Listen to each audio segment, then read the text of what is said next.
Welcome to the Dingus and Warren. In this video, we're talking about this awesome comic, WE3, where this is just such a special story. I'm excited to get into it. Let's do it. Let's just get right on into it. Let's Yeah, dive we're doing first. this. Welcome to the Dingus Den.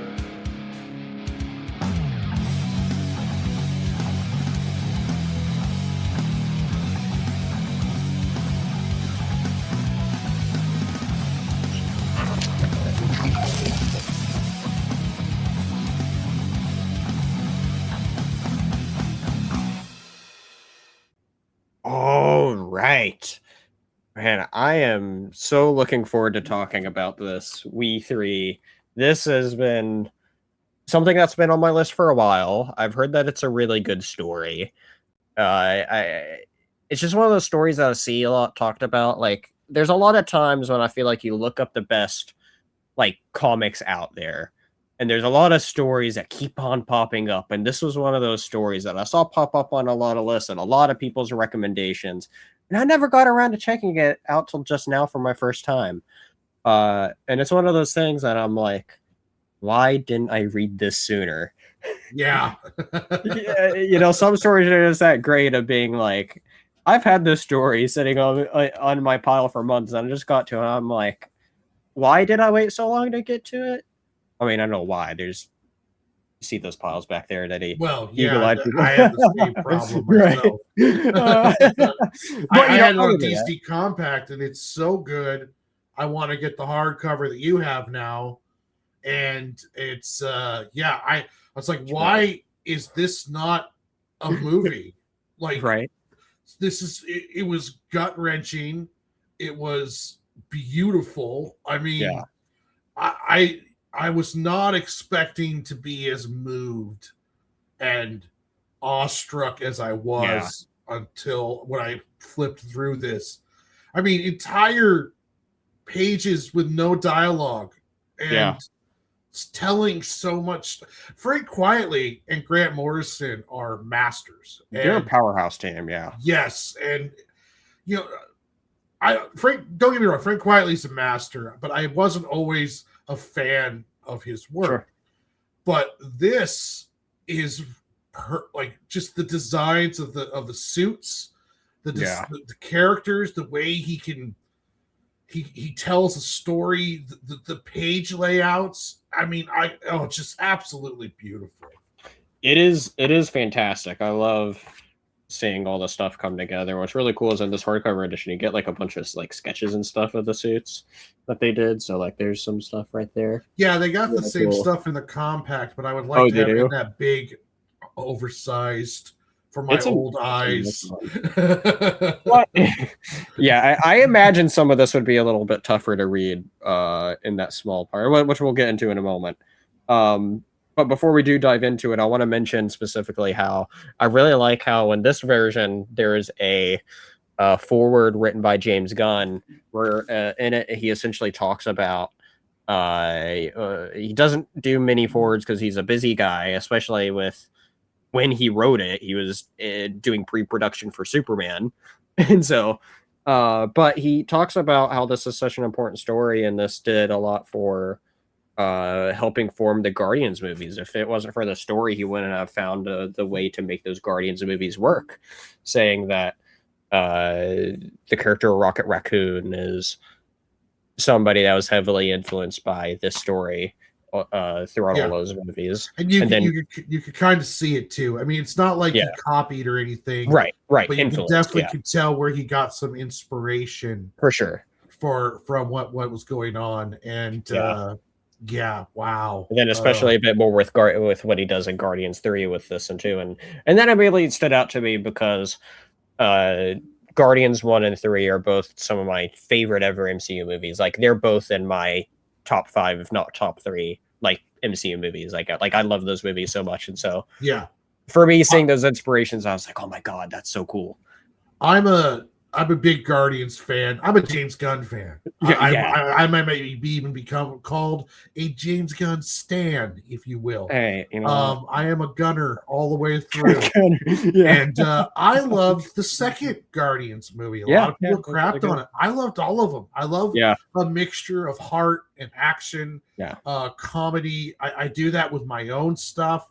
Yeah.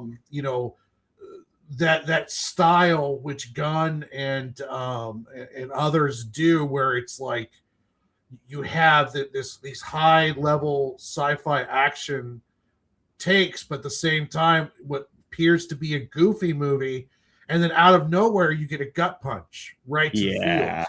And that's something that I try to emulate in my own work. And this one is like Grant Morrison. Sometimes he can get pretty weird. Like The Boys gets very weird. You know, like I always said, like the TV series does a better job of telling the Boys story than Grant Morrison did in a lot of aspects, not in the later seasons, but in the beginning. And sometimes like with Preacher and along those lines, which I adore Preacher, but it does get a little weird at times. And this one is just so well done. He doesn't go crazy on it. It's poignant. It's just, I can't say enough good things about WE3. Like, it's great. Yeah, it's entered my my top categories. Like if someone asked me like, what's your like top stories to read, and this would be a part of that list. I could definitely see that. Like it's just one of the things. Like as I said before, it's like, why did it take me so long to get to it? It's great. I think it works well on several layers, and it's definitely one that, like, even right after I finished reading it this morning, I was like, I need to reread this. Almost immediately. And I could just tell that it's one of those stories that just has multiple layers to it. And so, it's a great roller coaster of emotions. There are just 3 issues too. I think that's something important to say as well. It's a quick, easy read. You could very easily do it in just one sitting. Like you can see it's not that big of a book, you know. And so it's really easy and nice to read.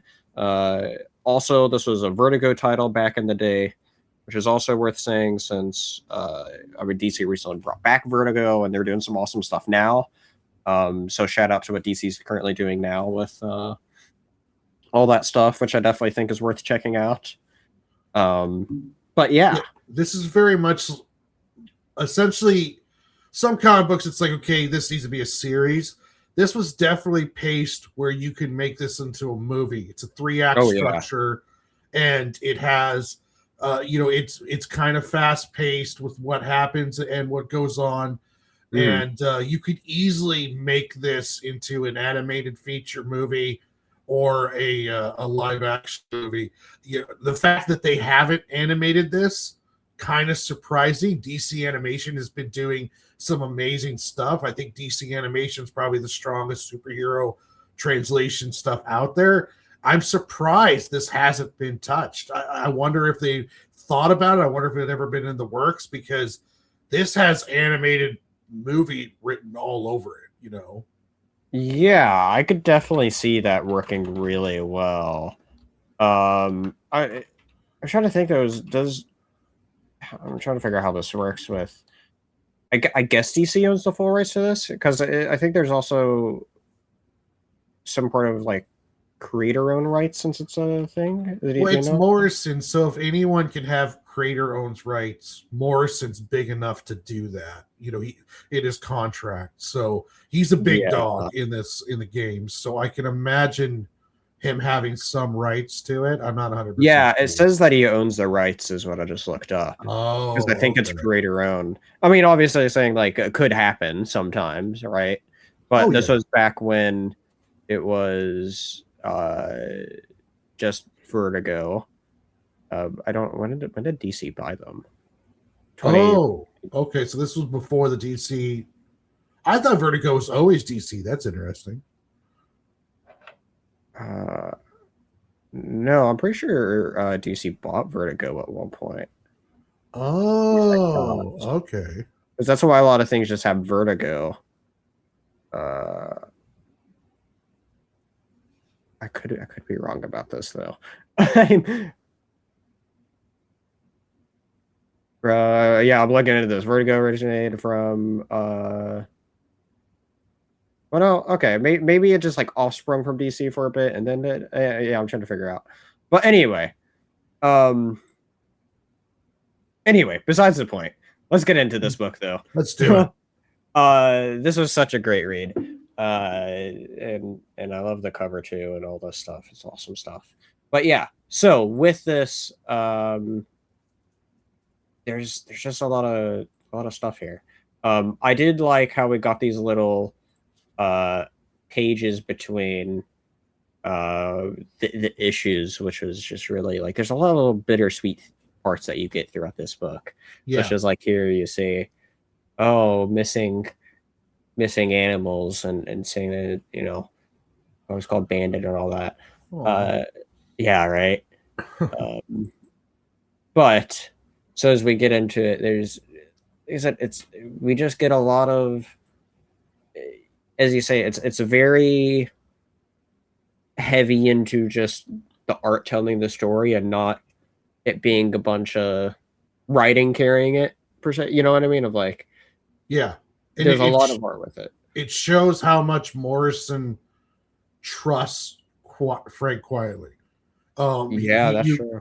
You put a lot of trust in your artist when you're like, large sections of this book are going to be just you doing your thing. So that shows a lot of trust that he has in him for this.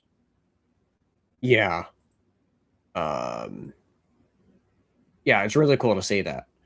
And what's interesting too is it's just like I feel like, you know, for somebody that's just like a writer, I feel like it's interesting too of being like that it could be tough to write sequences that's just heavy on this, you know, like you're talking about it, you know, he's obviously trusting Frank Quietly a lot with the art here. But then, you know, to also be able to write something, to be able to translate what he's thinking to a pure visual medium that he's not in charge of, I feel like is also tough to write for. Yeah.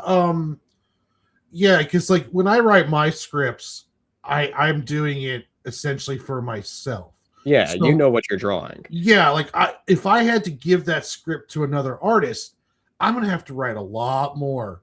Yeah. Do a lot more stuff because essentially everything is, the script is like 90% up here. Right. So with this situation, and you've got to write it out, you know, Morrison, so, you know, of course he's a comic art writer, so he's worked with plenty of artists. And then to have that kind of trust with Quietly, which they've worked together quite a bit. Yeah, you got to be very descriptive, and you have to either you trust him or you're there over his shoulder every step of the process, making sure it looks the way you want it to. And I imagine with the professional Quietly's level, and as much as they've worked together, that it's probably a pretty smooth process with that. Like, I know like Mark Millar, who recently worked with Per Berg on Vatican City, and Mark Millar puts a lot of trust in his artists too. I talked with Per Berg, and you know, I met him at a Comic-Con, and he was, you know, it's like you send in the updates, but there's also a lot of Millar's like, the reason why I picked you for this job is because I know I like what you do and you'll be perfect for it. So yeah, everything's doing great. It just, you know, along those lines. So it's a lot about putting just faith in that artist. When you're a writer, you write out your script and you just make sure that all the major beats are being hit and let the artist play around and have fun. Yeah. No, I think that's a good way to put it. I didn't that Vatican City, I didn't realize how that process was there. That was a good little mini series. But yeah. Cool. But yeah, this opens up with some action after these establishing shots, which is interesting to see how it all, this sort of prologue bit, you know, starts here, and it's quite brutal too. Like, look at that. What just, a great page! Like all yeah, of the right? bullets are out of focus, but then Yeah. you see through there what's left of them is in perfect focus, and it's just. I stopped reading just to stare at this page for a while. It's there's a lot going on in it, and it's just so well done. I would have never thought to do anything like this. Yeah, no, it is super creative. It definitely stopped me for a moment as well, just being like, whoa, holy crap. And literally being able to feel the motion of like, holy crap, there gets a barrage of bullets coming out of the page to you. Yeah. It's so well done. Uh yeah, definitely some of the like best art I've seen out of a splash page. It's insane. But yeah, we get into it and seeing like who's sort of behind of this like secret operation as we get to see we get our introduction to what the WE3 is essentially. And learning that, it's a secret operation. I really like how they do this too, right? Of like, oh, it's just you can see up at the top there's somebody walking by, and the next thing you know, it's all these people that's secretly in there.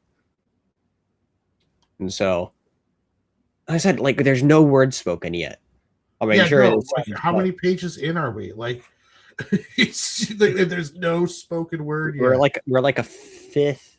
Yeah, you get to almost a fifth of the page, fifth of the way into it, and there's words.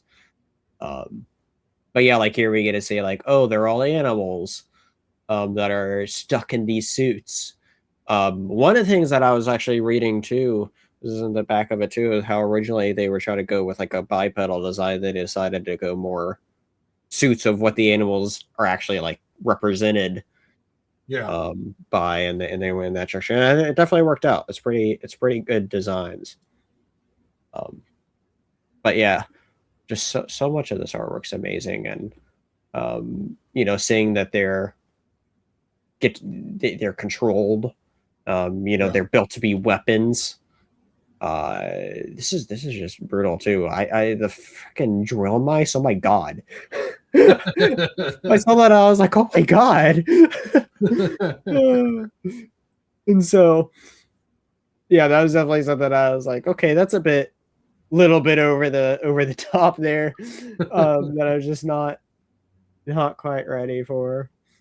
And we get to see too of like how the animals, they get to talk, and we get to see this overhead dude of being like, oh wow, this is he's being impressed by it, or at least that's what he's like telling him. And I notice also how the dog there talks too. Good dog is good dog. Obviously, see where James Gunn got his Cosmo dialogue from. Yeah. And so, and then also the rabbit. I don't remember the rabbit's name, but always wanting to eat grass, as they do. But he makes the decision to decommission B3 there, and I like this. I like these like changes of characters of what you get with it, because he's like, okay, we're decommissioning them, and then he's like, wait, why are we doing this? He didn't even see what the other is and all that. But he's just like, well, it's because I have two of my own, two dogs of his own, and so he's saying in a way of like putting them out of their misery. Yeah, it was like the project, even though they just had a super successful mission. Yeah. And by all accounts, like I believe earlier they said like the rats could assemble a rocket engine in like 48 hours with the parts. Yeah. The applications to all this stuff.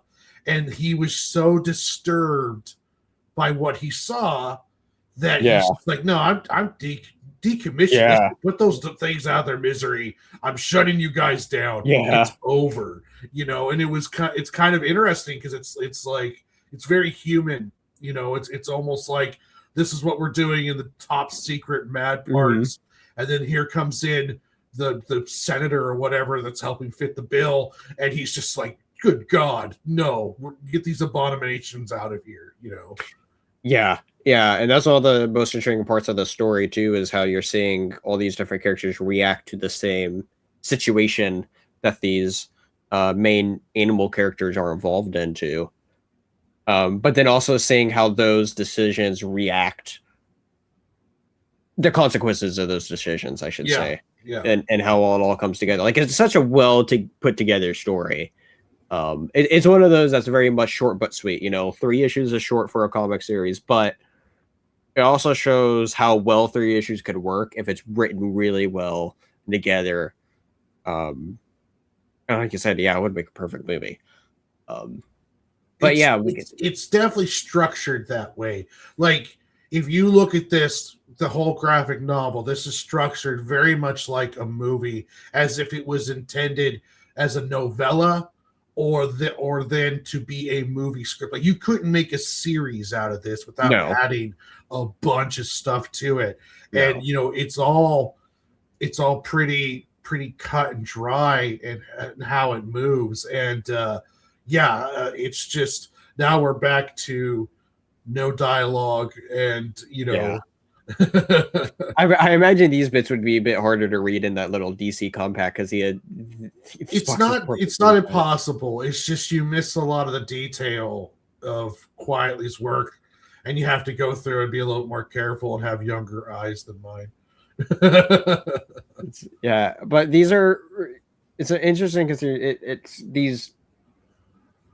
it's really special, because it's like there's a lot happening in these panels that you really do have to take a moment to digest fully what's going on, as all these panels is telling the story, and you're seeing like it's a lot jammed into these panels when you really look into it, and seeing like what all the guards at the facility are doing, people sneaking around, and like what everybody's doing at the time.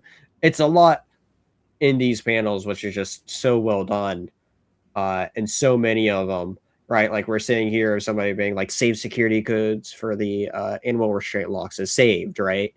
And so you're seeing like there's the important things going on of all these developments happen, and we are getting some and we do get a little bit of dialogue in it too, but it's still just primarily visual. You see there's an attack happening there. Yeah, see, what's great is they keep focusing in on save. So it's like, they showed earlier too, like where the older scientist is like, I told you not to get attached. And you're seeing all the stuff going on, and it's just like, save them, and that's what she ends up doing, is she releases them because she can't kill them, and then they go and tear the shit out of some guards. So apparently she didn't give a shit about the guards as much as she did about her bionic freaking pets. But I don't blame her. I'd probably feel the same way. That's true. I like animals more than people most of the time anyways. But yeah, we get to see them escaping this beautiful shot too of them going through the sky. You just tell here, it's just such a great moment where Frank just got to be like, you just got to do a beautiful double spread here. Oh yeah, just amazing. And so, but yeah, and it's absolutely fantastic throughout this. We see, obviously the consequences of that. And the lead scientist is there, and then you see that chick there, as we were talking about, and just being like, how she's kept there, obvious consequences of what you'd expect from there. But then also we see the animals out there too, of being like, where we go, and they're saying that they want to go home, and but then the cat's like, no home now, and they speak in like such an adorable way together. I feel like they're so sweet, because it's like, it's that simple animal dialogue, where they're able to put things together well enough, but that's not, human dialogue that we get with it. It's just so sweet. And they and they do a good job of giving them personalities with very limited, through actions and through limited dialogue, you start getting personalities on all 3 of them. You do, yeah. It's really good. Yeah, and they all are like the way you'd expect it to be too. The cat's a little bit smarter than as you'd you know, and a little bit more of an asshole because that's what cats are. Exactly, right? I'm a cat guy. I love cats. Yeah, They are assholes, and I know. that's true. I'm not going to deny that. Same with mine. And so, I always tell people when you own a dog, it's like having a child. When you own a cat, it's like having a roommate that kind of dislikes you. my cat that's with me most of the time, well, some of the times, she's like, she either has her mode of where she doesn't want anything to do with you, or there's the mode of, oh, I want to love you and cuddle with you. Yeah, There's no in between. Yeah, exactly. And so it's pretty funny. But yeah, we learned the cat's name was Tinker there. I forgot about that. But yeah, as we get into chapter 2, we see them like, look at this, like they're just out in the wild, and it's crazy too because it's like they don't realize how dangerous they are as they're just trying to enjoy being out in the wild again, and we see all these other bunnies getting murdered. Like, oh my god! When we see the attack helicopters chasing them and shooting at them up there on the top, yeah, immediately being chased, and yeah, look at this. It's pretty great. Like, holy cow! Like, look at this action sequence right here. It's insane seeing all these little panels happening, and you just see like there's somebody's like foot flying off. There's a tooth flying off there. It is like just the details on this and seeing like how much humans are getting hurt from this attack is crazy. Oh yeah, it's beautiful, absolutely really beautiful. It's some of the details with it too. I'm looking at it. I'm like, like the top panel, you could have just had the dog jumping through the car, and that would have been enough. But then Frank goes through with these little panels and shows you in minute details, you know, what the bullets flying from the fingertips, going into the soldier, coming out the back of his head, the blood drops. And, you know, the same thing with the cat. You could have just showed the cat shooting the needles and then hitting the soldiers. Instead, he's showing every little, it's just I never seen it like that before. No, me neither. So cool. Yeah, for sure. It's fantastic to see. We're also seeing that too with the helicopter explosion too, or it being destroyed there. And yeah, so we're saying that, well, regular army people doesn't cut it. So then next thing they're going to do is they're going to have to start sending that to me sooner or later. This is really cool too of what they do too. This whole middle section right there. Yeah, it's great. Wow. Yeah, it took me a while to fully figure out what was going on there. It's like, holy crap. You know? It's just, what the hell, Frank? What were you smoking, man? Like, right? Just whatever it is, keep doing it, because wow. Yeah, right. Definitely, it's just insane. Like, as you say, it's like I truly haven't seen anything like this before, which is crazy. And yeah, you see the person left alive so she can be used to talk to him still, as they know that they trust her. We see that the rabbit's tail is damaged, and yeah, they're just their dialogue here, you know, is just something as they go through the bridge, and then here we go. Here's the rat attack. Just look at that. Look at the details of like the blood there too. Like, it's so good. Yeah, like it's just fantastic. And yeah, and then we say, oh yeah, here's a whole train sequence there. Train comes towards them, and gets derailed there as it gets destroyed. Crazy stuff. And then I love this moment too, where the dog is rescuing the person, and then you find out, oh, it's only half a guy. He's already dead. Yeah, that seagull's just going to town too. Yeah. No, but it just shows too of like the dog has a good moral compass, but then doesn't realize that the person's dead, which is just like, oh my god. And I love the reveal of it too, of the panels too. of the panels slowly showing of like, oh, the guy's just passed out. Oh no, you can start looking at that other panel and you start seeing a little red there. Then it's just the guts. And then you're seeing an animal eat the guts. It's how you would do a movie shot. Yeah. You would start off at the face. Yeah. Slowly pull out, and that's kind of what Frank Quietly is doing. Yeah. Like doing it with panels. Yeah. And yeah, it's really, really well done. I feel like this is one of those books for anybody that does comic art, like especially you. Like you got to study this. Oh, dude, I was geeking out because I geek out over composition and page flow and artwork. Like I'll talk for hours on it. And when I was reading this, I was just like, oh, this is firing every one of my nerd comic book geek. Yeah. This stuff was just so, yeah, it was just like, this is like watching a masterwork. You know, this is like being a basketball player and watching Jordan play. It was just, wow, this is so good.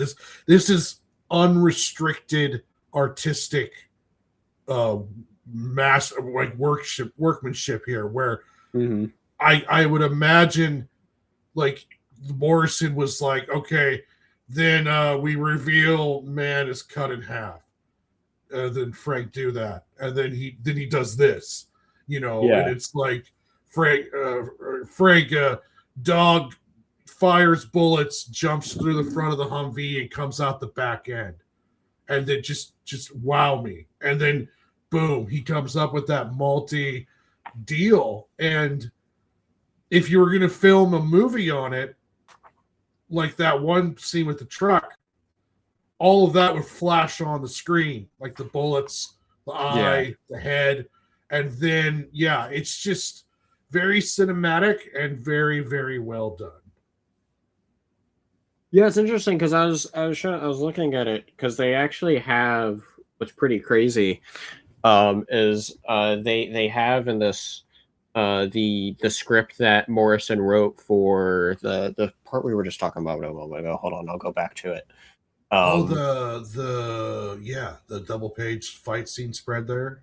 Yeah, the big cool, spread right at the beginning. He has the script here. I'll take a moment. I'll read what he said in it. But this part right here, they have the actual script on DC of what he wrote there, and it's literally broken down between. It's saying first of the two big special effects spreads, which attempt to show time, space, motion from an animal's point of view. Instead of emphasizing human senses to do this, Frank and I creating what I'm calling the pop-out effect, which is all about thinking past an apparent flatness of the 2D page surface and instead visualizing the page surface as having infinite white depth. What this allows a new kind of camera eye for the comics. Panels that can pop out of the page or sink into the page, etc. It's all working visually and will change comics forever.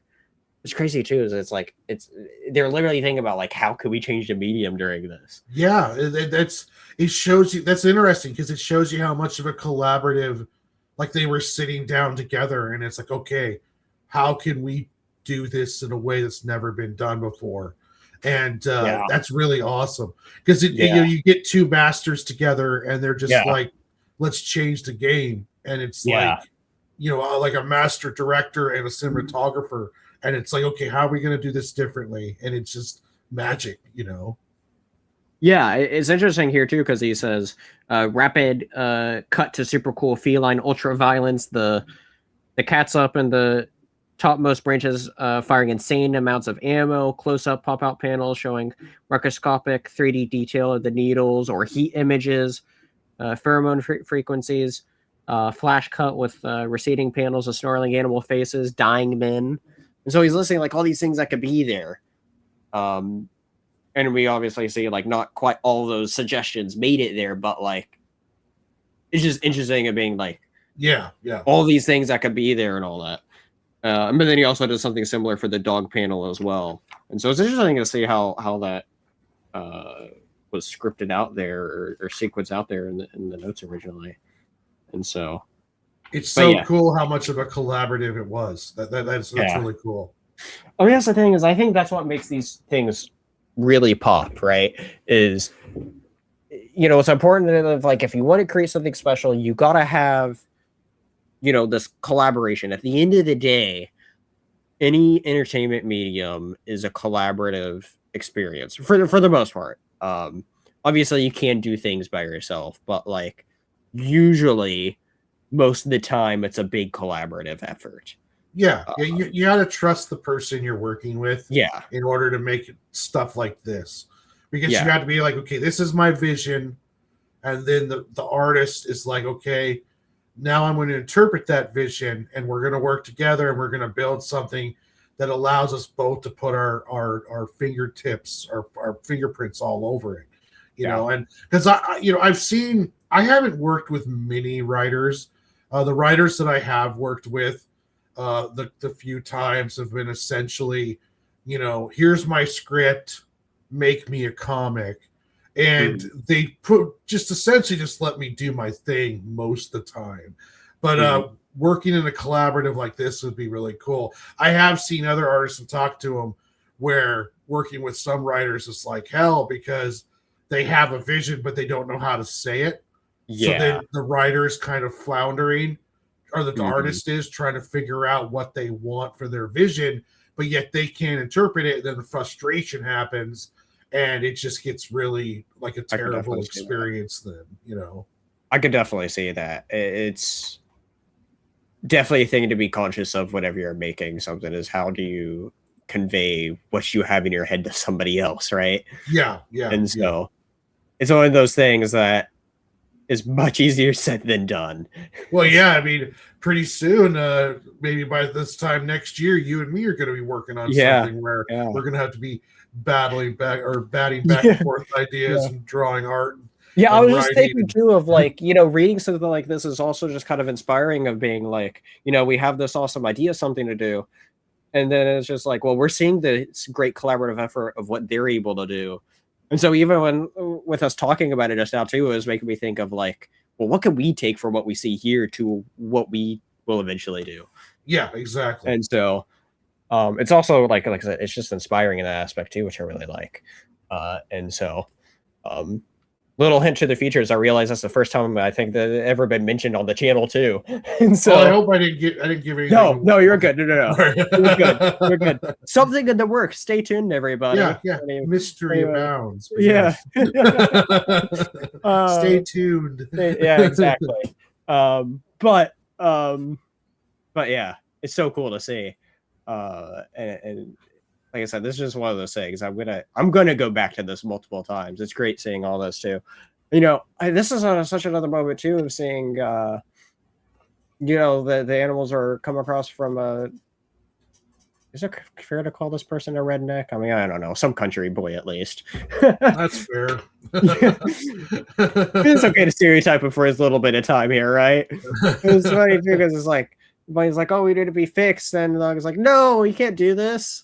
And then we see him get injured. It's just like, oh my god. You really feel because it's like, oh my gosh, like it's an alien getting harm here. Like, I should have said a little PSA warning ahead of time here because it's like this story goes in places where it's just like it'll touch you in the feels. You know, anybody that's an animal lover, it's just like you read this and you're like, oh my god. Yeah. And yeah, like you just see the dog retaliate and it just goes to red as you can see, and you just see the aftermath of it of the buddy's hurt and the guy's just laying there dead. It's just crazy. And then we're also seeing here too the secret Animal 4 of they're like, oh no, why you release this? And it's a mastiff. Mastiff? Yeah, they mentioned it earlier when in the dialogue part with the senator that the Animal 4 is a mastiff. Sure. Okay. Yeah. Okay. It looks kind of like almost it does kind of look like a mastiff, almost like a pit mastiff, if you will. Yeah, I was thinking it made me immediately think of a pit bull when I first saw it. Yeah. which I was thinking was more the vibe they were going for. It was one of those things that I saw it. And there's any critiques I could give to it, and I'd be interested in learning more of their reasons why they chose. But it's one of those things of where it's like I'm not a fan of how often people make pit bulls like they vilify those animals, you know. Oh yeah, yeah. And so like when seeing the story kind of do that and being like, oh, this is the big enemy, I was like, okay, come on.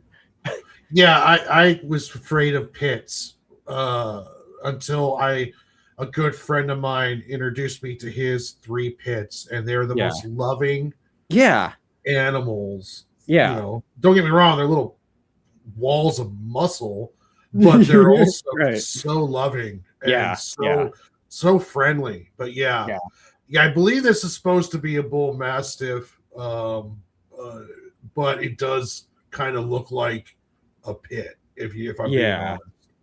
Yeah, that's what I really thought made me think of. Because it's interesting too, because it made me think for a moment of what other animal would I have wanted in there? Because they obviously go with household animals, right?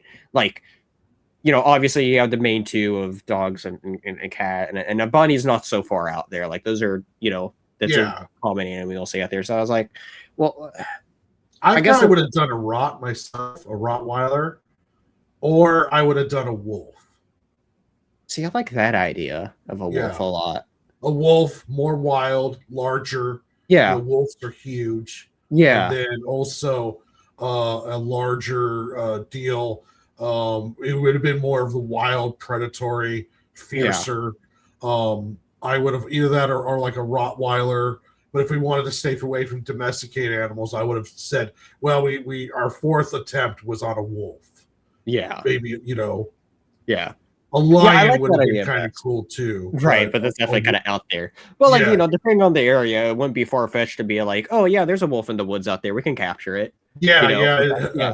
Plus, too, if I was a setter, it's like, you fucking put a wolf or a lion in a mech suit? Like, are you insane? That'd be crazy to see. Oh, my gosh.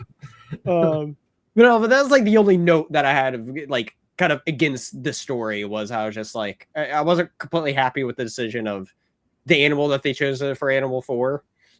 But I think the role of what it is, it definitely worked well. It was just the decision of what it was and not its role necessarily. Yeah. You know, like I said, my only note for the series, I would have been interested to know exactly why they chose it that exactly. But, you know, but yeah, here we see the animals on the streets as they're all getting sick, because we didn't mention earlier about how they need medication. It's really important to them, and you know, see them getting sick, and we see this is touching too, seeing a homeless guy literally split his was it a burger there or whatever, I think that's a burger with them, which is just so sweet. But yeah, and then, like I said, it's you're seeing how all these people react to the same situation that come across with them, you know? And this guy he's, you know, they obviously are tracking them, the military and police and all that. And he's just there being like, yeah, no, I didn't see anything. I don't know what you're talking about. And so I see nothing, you fascist assholes. Yeah, exactly, right. But yeah, and so they then the mastiff or whatever it is does find them, and the bunny just starts. We know the bunny like isn't well of like just how it's talking and all. Like I said, the way they do their dialogue is so good. But then you see this and it's like, holy shit.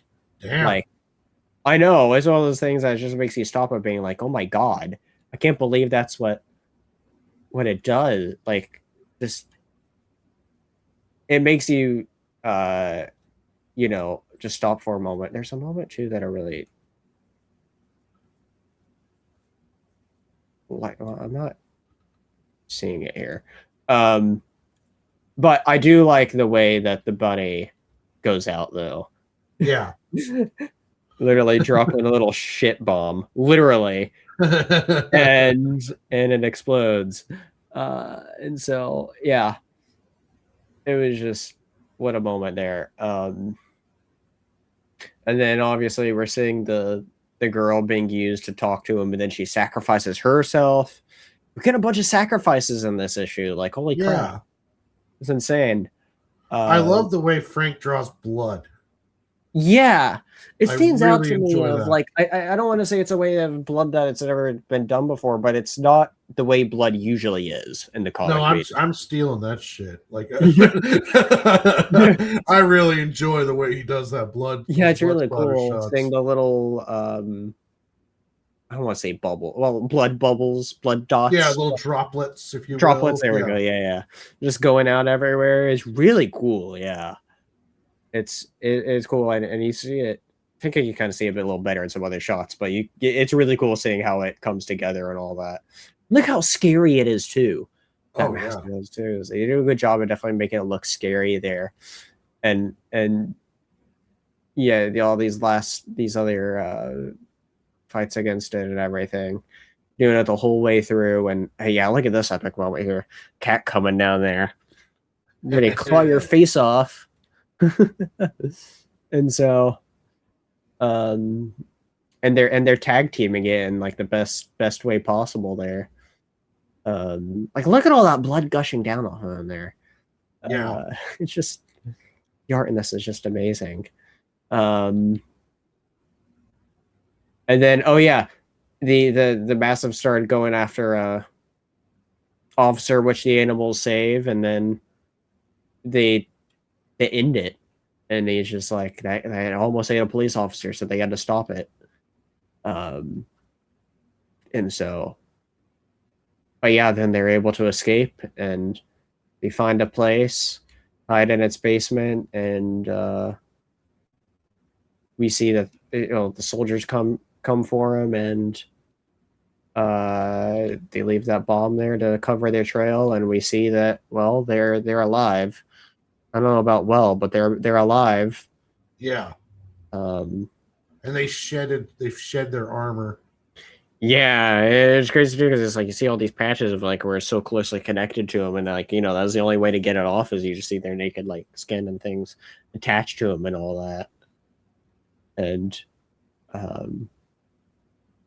we're also seeing the lead scientist there too as he's going into the courthouse too, and he recognizes them that it's just what a nice ending here, right? Of Yeah. like the homeless dude eventually finds them, and he makes a very generous donation for what he knows is honestly probably very well the last time that he is ever going to Yeah, because he technically looks be a like he's free getting ready to man. go to an intelligence hearing on trial. Yeah, Probably where a bunch of senators are going to be all like, "What in the hell happened?" yeah, yeah. He probably gives all the money that he had left to him since he knows that He's about ready to go to prison for the rest of Yeah. his life as he takes the fall for everyone else above him. Yeah, exactly. And that's just where it ends. It's such a great it's like I said, 3 issues, like we said. It is 3 issues, and it was just Beginning, middle, and end. I perfect. absolutely love that. Yeah. You don't have to plan everything to be huge. You get your point across, and it's just a beautiful little ending there. And the tragedy of it, and it's just really well done. I mean, what else can you really say about it that we haven't, gushed over it this right time? Yeah. Well, it's great. It's just like I love all of it so much. And it's just great seeing it all, the end product of it all just come together there, and what was just beautiful the whole way through. Yeah. I love it so much. Like I said, I'm already looking forward to reading it again sometime, the moment I was trying to find it is I love this moment too in the panel where the bunny bashes his head against the mastiff and is like sort of last stand there. Yeah. But yeah, it's just so much great stuff there. I love it the entire time. It's one of those books. It gets so much praise, and it's almost one of those things. It's just like sometimes you hear things get so much praise, it's like, yeah, okay, I'll get to it. Like it's on my radar, and then you read it and you're like, oh, people weren't kidding Yeah. about all that talk, you know? Like I Why feel the like hell did I wait so long to discover this? like I'm that way with some stories. Like for whatever reason, it's just like something doesn't appeal to me right offhand. And I mean, obviously, like, you know, I bought it. I was obviously I wanted to check out, but just like I didn't have the urge to immediately read it like other things, you know. Yeah. But I am so glad that we got to do it over this review. It's the sort of thing of like I didn't know this was the review that we needed per se, you know. It was so good, and so. No, yeah, excellent pick on that one. I'm so glad that I've read it. It's one of the cool things that I absolutely love about doing these review shows. Yeah, is that I'm making reasons to make time to read more comics, and it's something that I get. My as you know, life and everything going on. You have multiple shows, and you're doing so much stuff, and college. You get a read pile and you're just like, okay, I'll get to that. You know, I'll get to that. Yeah. And you just don't take time. I'm so far behind on TV series and manga and Western comics and so much. Doing these shows really, it's like, well, now I have a reason to stop and doing this because it's part of my cycle of creativity production now. And I really do enjoy it because I get to discover cool things like WE3. Hopefully one of these days I can introduce you to Goon, which is one of my all-time personal favorites, you know. It's just it's really cool, and it was a really, really good book. I highly recommend it. Artist, reader, fan, if whoever you are, there's something in there for everybody. And it is a quick, poignant read, and it's one of those ones where you'll go back and you'll reread it and you'll find something new in a panel and you'll find something new in the story, and it's just very beautifully done. Great collaborative work. It ditto to all that. I don't know if I could summarize it any better, other than I'll just add on to of what you were talking about with doing these reviews. I love doing the reviews for all the same reason too. It's a great motivator. But then also, just on a wider aspect, stories like this, it's what helps remind me of why I love the comic medium so much. We were talking about how easy this could be a movie, but this comic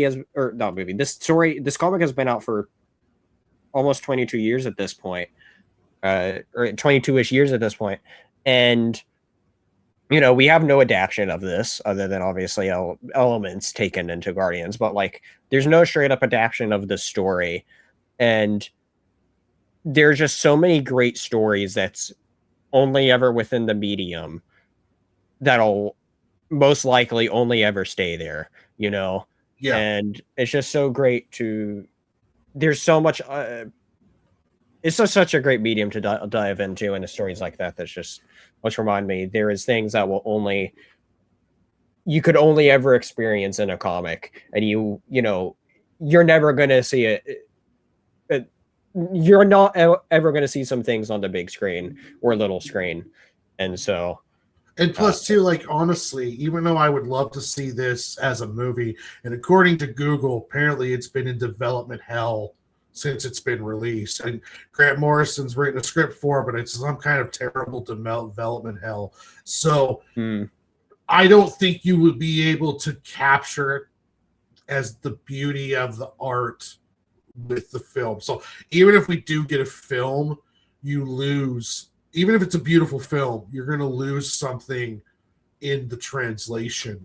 And there's just something about reading in that comic that it's like, you have to, almost like you should read it in this form. And if this is the only form we ever get it in, it's good enough because this is the best form it is. You're not going to be able to duplicate this and create something that matches the beauty of the art and the way this came off in the comic book. Yeah, I think you could get fairly close if they spend their time in a special animated feature. And that's the only way that you'd be able to remotely adapt this as well. But you would still lose something even with it being adapted well. So I agree. It's Go read it, everybody. Well, you're talking about earlier. It's on the DC Compact, so you can go read this story for yourself for $10, which is a great deal. I don't remember which tier it is on the DC app. I already closed out of it, but it is on at least the higher tier of that for any digital only readers out there. Yeah, and it's still good on the compact, even though I plan to buy the big hardcover that you have, just because I want to, really go over the artwork. I still was able to understand everything. I haven't met a compact yet where dropping it down in size has hurt it. Okay. So I haven't read all of my compacts yet. Yeah. But I've read the ones like the Dark Knight Returns compact, the White Knight compact, some of the Superman ones. I read those, and so far it's not like the Court of Owls one. It's not been like, oh God, I can't read this, because it's still good. It's just having that big oversized hardcover would be amazing too. Yeah, that's one of those things. Is I've this compact, when they started it like a year and a half ago, whenever it was, I'm just used to reading them on the big normal premium size comic, right? And so it's just like I haven't brought myself to buying any compacts yet, because I'm like, I just want the normal size. That's what I read. I don't need an excuse to buy more stuff. But yeah, oh man, this has been a great time talking about this. Just these wonderful, like I said, only 3 issues. WE3, however you say it. It's such an amazing story. It really is going to go down as one of the greatest comics ever, and I understand now why.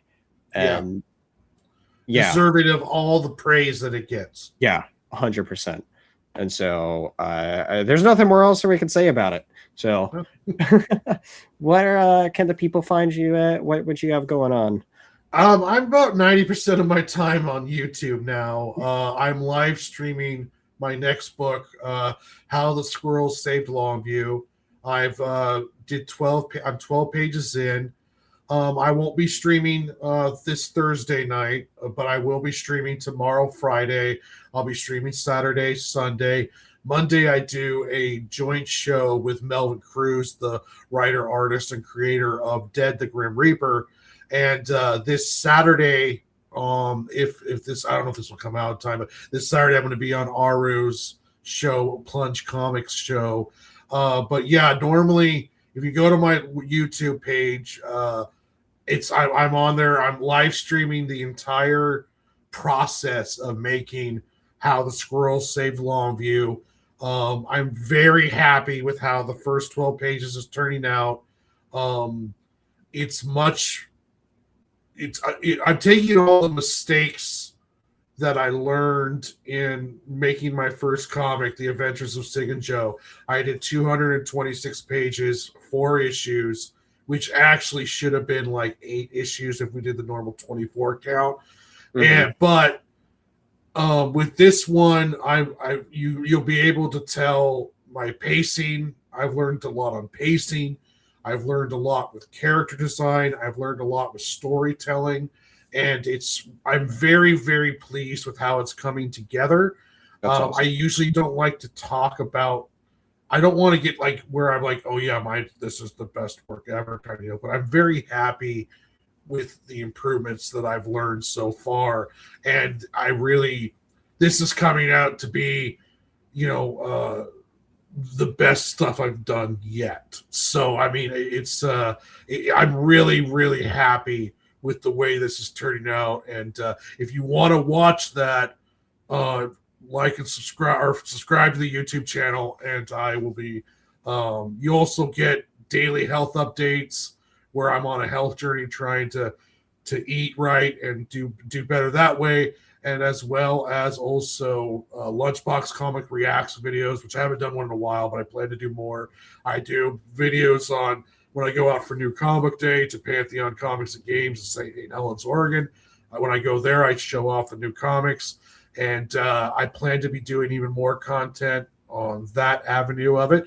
But yeah, I'll be doing a lot of live streaming. And if you want to see how to make a comic and talk to the person who's making it and pick my brain, it's all right there. Go check it out. Those streams are a lot of fun, as well as do a bunch of other awesome stuff there. So go subscribe over to Warren. The channel link and all that's in the description below. Also, it's set to collab too, so you'll be able to easily find the subscribe there as well. So go do that, and then also come back here for a bunch of other comic related content, such as more reviews. Might be pumping out a little bit more over the summer. We'll see what happens.